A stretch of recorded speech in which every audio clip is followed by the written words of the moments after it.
मुंबईच्या महापौरपदी भाजपच्या रितू तावडे तर उपमहापौरपदी शिवसेनेचे संजय घाडी विराजमान। मुख्यमंत्री फडणवीस उपमुख्यमंत्री शिंदेंच्या उपस्थितीत स्वीकारला पदभार।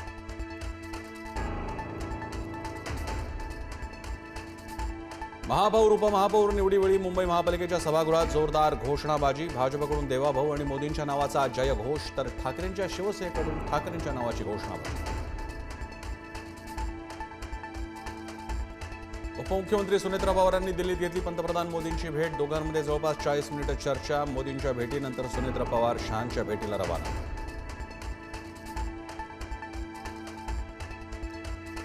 राष्ट्रवादीच्या राष्ट्रीय अध्यक्षपदी पार्थ पवार यांची नियुक्ती होण्याची शक्यता। राज्याच्या अर्थसंकल्पीय अधिवेशनापूर्वी नाव जाहीर होण्याची शक्यता। पार्थ पवारांवर जबाबदारी दिल्यास 2029 मध्ये फायदा होईल। राजकीय विश्लेषकांमध्ये मतप्रवाह। शरद पवारांच्या प्रकृतीत सुधारणा। डॉक्टर अभिजित लोढा यांची माहिती। आणखी 2 दिवस पवारांना रुग्णालयात ठेवणार असल्याचंही सांगितलं।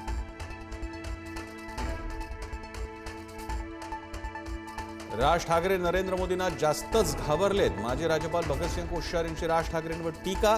जसे श्रीरामांना सर्व समान होते तसेच मोदींना सर्व समान आहेत, कोश्यारींचं वक्तव्य।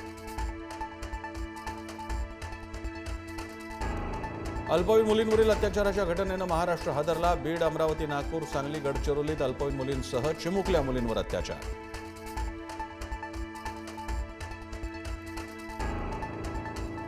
नागपुरात अल्पवयीन मुलींवर सामूहिक अत्याचार। 12वीच्या विद्यार्थ्यासह त्याच्या मित्रांकडून अत्याचार। 3 आरोपी पोलिसांच्या ताब्यात, दोघे अल्पवयीन।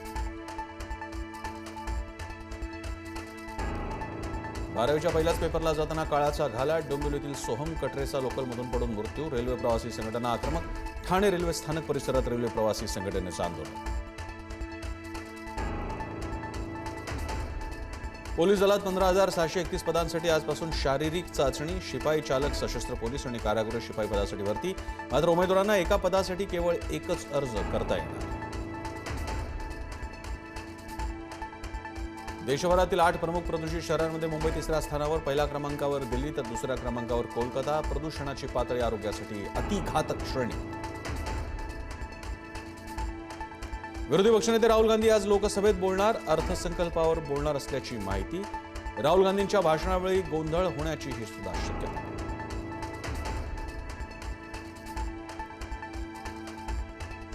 मणिपूरमध्ये नवीन सरकार स्थापन झाल्यानंतर हिंसाचार। उखरुल जिल्ह्यातील गावात 25 घरांना आग। 4 शासकीय घरं देखील पेटवली। हिंसाचारानंतर संचारबंदी लागू। 5 दिवसांसाठी इंटरनेट बंद।